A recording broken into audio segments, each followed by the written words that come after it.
ओम शांति। आज 19 दिसंबर 2023 आज की साकार मुरली के अनमोल मधुर वाक्य हैं। बाबा कहते, मीठे मीठे बच्चे सर्विस की वृद्धि के नए नए तरीके निकालो। गांव गांव में जाकर सर्विस करो। सर्विस करने के लिए ज्ञान की प्रकाष्ठा चाहिए। आज की मुरली का प्रश्न है, बुद्धि से पुरानी दुनिया भूलती जाए, इसकी सहज युक्ति क्या है? उत्तर है, बाबा कहते, घर को घड़ी घड़ी याद करो। बुद्धि में रहे अब मृत्यु लोक से हिसाब किताब चुकतू कर अमर लोक जाना है। देह से भी बेगर यह देह भी अपनी नहीं। ऐसा अभ्यास हो तो पुरानी दुनिया भूल जाएगी। इस पुरानी दुनिया में रहते अपनी परिपक्व अवस्था बनानी है। एक रस अवस्था के लिए मेहनत करनी है। गीत है, माता ओ माता। ओम शांति। जगत अम्बा की महिमा भारत में बहुत है। जगत अम्बा को भारतवासियों के सिवाय कोई भी जानते नहीं। नाम सुना है जिसको ईव अर्थात बीबी भी कहते हैं। अब तुम बच्चों को बुद्धि में है कि बीबी और मालिक के सिवाय रचना तो रची नहीं जा सकती। जरूर जगत अम्बा को प्रकट होना पड़े। जरूर थी, अब तो गायन करते हैं। भारत की महिमा बहुत है। स्वर्ग भी कहते हैं और ये भी जानते हैं कि भारत ही प्राचीन था, इसलिए जरूर हेवन होना चाहिए। यह तुम ईश्वरीय संतान बिगर कोई समझ ना सके। जिन्होंने कल्प पहले समझा है वही आते रहेंगे। प्रदर्शनी चलती है। समझते हैं कल्प पहले भी की होगी। सबको समझाने के लिए अक्षर बहुत अच्छे हैं। पवित्र आत्मा, पवित्रता से तुम लाइट का ताज पाते हो। दूसरा पुण्य आत्मा उसको कहा जाता है जो दान पुण्य करते हैं। उसको अंग्रेजी में फेलोथ्रिफिस्ट भी कहा जाता है। पवित्र को वॉइसलेस कहेंगे। अलग अलग अक्षर हैं। भारत में दान पुण्य होता तो बहुत है, परंतु अक्सर करके दान करते हैं गुरुओं को। अब उन्हें पवित्र आत्मा तो भल कहें, परंतु पुण्य आत्मा नहीं कह सकते। वह दान पुण्य नहीं करते हैं, वह तो दान पुण्य लेते हैं। तो इन सब से बुद्धि योग टूट कर बाप से जुट जाए। इसके लिए बाप को समझाना पड़ता है कि ये ठीक नहीं। इन सब का उद्धार करने में आता है। तुम ज्ञान सागर से निकली हुई ज्ञान गंगाएं हो। वास्तव में गंगा अक्षर राइट नहीं है, परंतु गायन चला आता है, इसलिए भेंट की जाती है। बाप आकर पुरानी दुनिया की पुरानी सब चीजों को नया बनाते हैं। पुरानी सब चीजों को नया बनाते हैं। स्वर्ग नई चीज है। नई चीज का समाचार बाप ही जानते हैं, दुनिया नहीं जानती। भगवानोवाच, बाबा कहते, परंतु गीता में श्री कृष्ण का नाम डालने से सबका बुद्धि योग टूट गया है। इसलिए सर्वव्यापी कह दिया है, श्री कृष्ण के साथ बहुतों का बुद्धि योग है। जहाँ भी गीता का ज्ञान है तो जैसे श्री कृष्ण का मान है। वास्तव में बाप के महिमा की टोपी बच्चे के ऊपर आ गई है। यह भी ड्रामा में नोंद है। ये बाप आकर समझाते हैं। बाबा बार बार समझाते हैं। जब कोई आते हैं तो हर एक का ऑक्यूपेशन पूछो, इससे तुम्हारा क्या संबंध है। बाबा ने प्रश्नावली अच्छी बनाई है। सर्विस तो बहुत अच्छी हो सकती है। सर्विस तो जगत अम्बा के मंदिर में बहुत अच्छी हो सकती है। वहां जाकर समझाओ कि यह है जगत अम्बा, सृष्टि को रचने वाली माता। कौन सी दुनिया रचती है? जरूर नई रचना रचेगी। अच्छा, इस माता का पिता कौन है? इनको जन्म किसने दिया? मनुष्य तो मुख वंशावली का अर्थ भी नहीं समझते हैं। तुम जानते हो इनको परमपिता परमात्मा ने जन्म दिया है। तुम बच्चों को ही समझाना पड़े। जगत अम्बा मुख वंशावली है, परंतु कैसे? परमपिता परमात्मा तो निराकार है, समझाया जाता है ब्रह्मा तन से। परमपिता परमात्मा ने आकर जैसे इस ब्रह्मा को अडॉप्ट किया, वैसे बच्ची को भी किया। यह बातें सबकी बुद्धि में स्थायी नहीं ठहरती, घड़ी घड़ी भूल जाते हैं। बच्चे सर्विस तो बहुत कर सकते हैं, जगत अम्बा के मंदिर में परिचय देना चाहिए तो उन्हों का भी बुद्धि योग बाप से जुटे। जगत अम्बा भी उनसे योग लगाती है तो हम भी उनसे योग लगाएं। नीचे जगत अम्बा तपस्या में बैठी है, उनका मंदिर ऊपर है।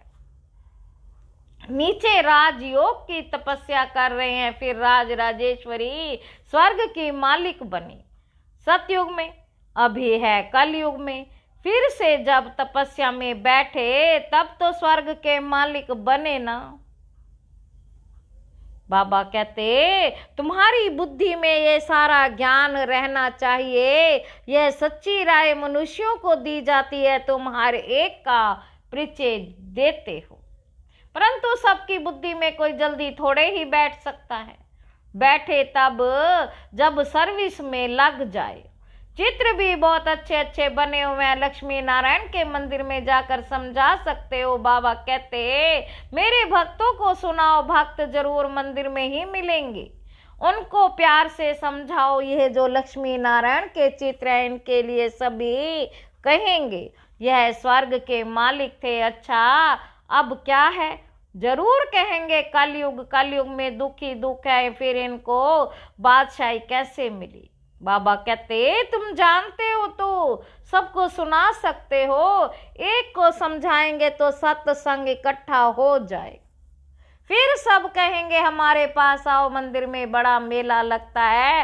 राम के मंदिर में भी जाकर उनका ऑक्यूपेशन बता सकते हो। आहिस्ता आहिस्ता युक्ति से समझाना चाहिए। कई बच्चे लिखते भी हैं, बाबा हमने ऐसे ऐसे समझाया।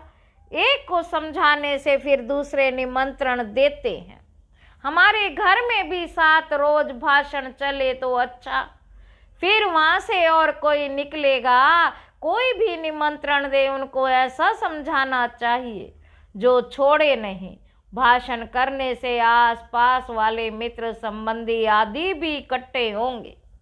ऐसे भी बुद्धि होती है, सेंटर पर इतने नहीं आ सकते हैं, यह अच्छी युक्ति है। ऐसी मेहनत करनी चाहिए। मेहनत करने का ढंग मुश्किल किसको आता है? ज्ञान की पराकाष्ठा चाहिए।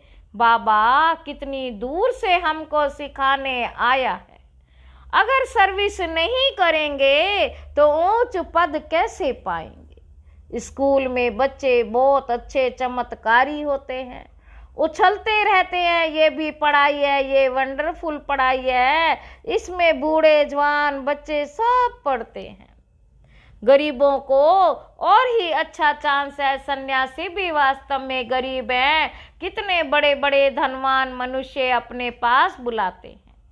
सन्यासियों ने घर बार छोड़ा, बगैर हुए कुछ भी उनके पास नहीं है।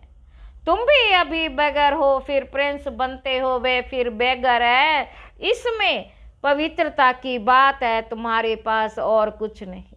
बाबा कहते तुम देह को भी भूल जाते हो, देह सहित सब कुछ त्याग कर एक बाप के बनते हो।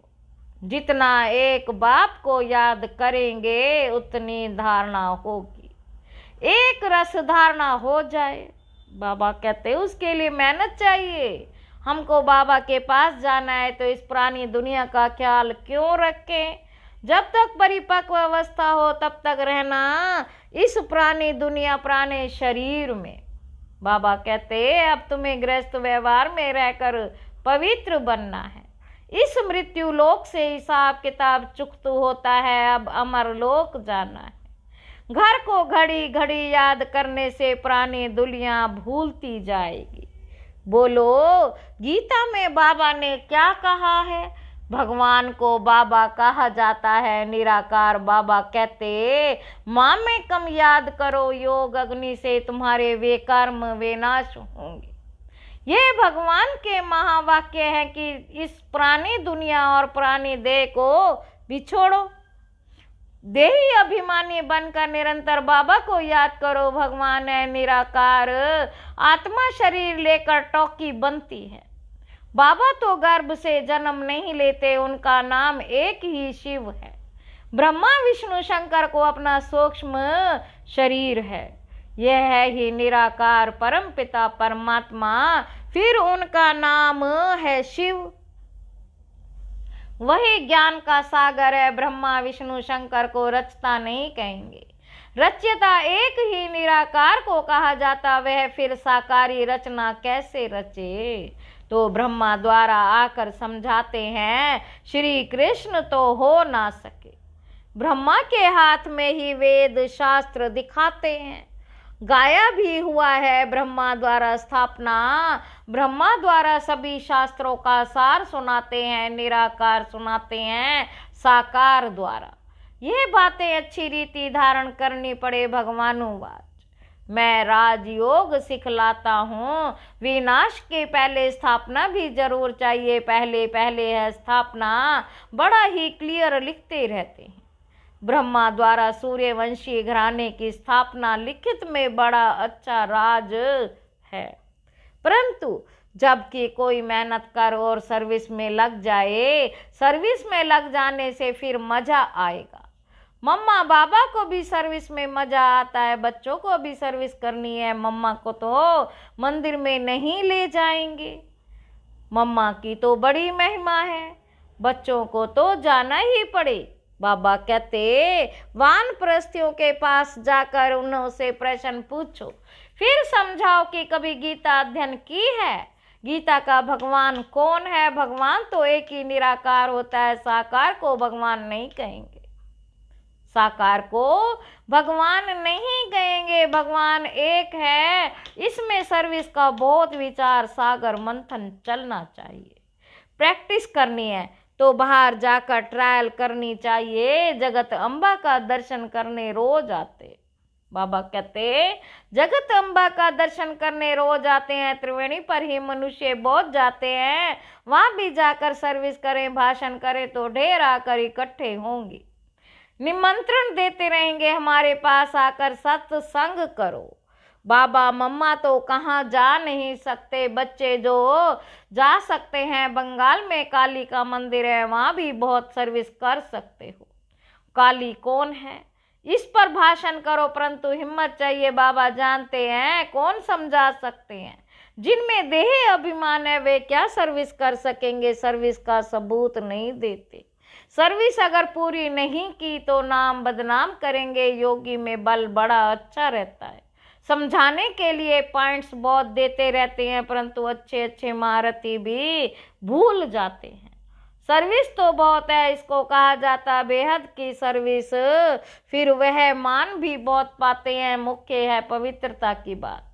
चलते चलते टूट पड़ते हैं। लौकिक बाप से कभी किसी को भी निश्चय नहीं टूटता। यहाँ बाबा के पास जन्म लेते हैं, ऐसे बाप को फिर घड़ी घड़ी भूल जाते, क्योंकि विचित्र है। ऐसे बाप का चित्र नहीं है। बाप कहते हैं, मुझे याद करो और तुम पवित्र बनो तो मेरे पास आ जाएंगे। आत्मा समझती है, हमने ही 84 जन्मों का पाठ बजाया है। आत्मा में पाठ नूंधा हुआ है, शरीर में थोड़े ही पाठ है। इतनी छोटी सी आत्मा में कितना भारी पाठ है। यह बुद्धि में कितना नशा रहना चाहिए। व्यवहार के साथ साथ ये सर्विस भी कर सकते हैं। माँ बाप तो कहाँ भी नहीं जाएंगे, बच्चे कहाँ भी जाकर सर्विस कर सकते हैं। बच्चों को ही लक्की स्टार्स कहा जाता है। बच्चों को ही लक्की स्टार्स कहा जाता है। अच्छा, मीठे मीठे ज्ञान लक्की सितारों को माता पिता बाप दादा का याद प्यार और गुड मॉर्निंग। रूहानी बाप के रूहानी बच्चों को नमस्ते। हम रूहानी बच्चों की रूहानी बाप दादा को याद प्यार और गुड मॉर्निंग। नमस्ते बाबा, नमस्ते। शुक्रिया बाबा, शुक्रिया। धारणा के लिए मुख्य सार पहला पॉइंट है, देह अभिमान छोड़ सर्विस करनी है। विचार सागर मंथन कर बेहद की सर्विस का सबूत देना है। दूसरा पॉइंट है, इस मृत्यु लोक से पुराने सब हिसाब किताब चुकतू करने हैं। पुरानी देह और पुरानी दुनिया को बुद्धि से भूलते जाना है। वरदान है, एक की स्मृति द्वारा एक रस स्थिति बनाने वाले उच्च पद के अधिकारी भाव। एक रस स्थिति बनाने के लिए सदा एक ही स्मृति में स्थित रहो। अगर एक की बजाय दूसरा कोई भी याद आया, एक रस के बजाय बहुरस स्थिति हो जाएगी। जिस समय और कोई रस आकर्षित करता है, उसी समय यदि आपका अंतिम समय आ जाए तो ऊंच पद नहीं मिल सकता। इसलिए हर सेकंड अटेंशन रखो, सदैव एक का पाठ पक्का करो। एक बाप एक ही संगम का समय है और एक स्थिति में रहना है, तो उच्च पद का अधिकार मिल जाएगा। उच्च पद का अधिकार मिल जाएगा। स्लोगन है, शुद्ध संकल्पों का भोजन स्वीकार करने वाले ही सच्चे सच्चे वैष्णव हैं। अच्छा, ओम शांति।